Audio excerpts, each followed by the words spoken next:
பாருங்க எவ்வளோ தூரம் தண்ணி இருக்குன்னு சொல்லிட்டு. ரொம்ப ஃபஸ்ட்டு சென்னையில் தான் இருக்குது இந்த இடம், ஆனால் நம்மளுக்கு ஒன்றும் தெரியாமல் இருக்குது.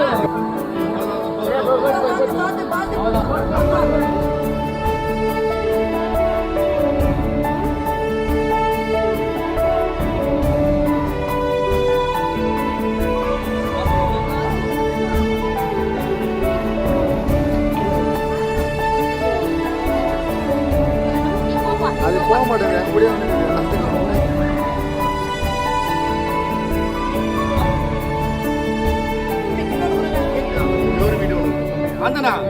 சரி அது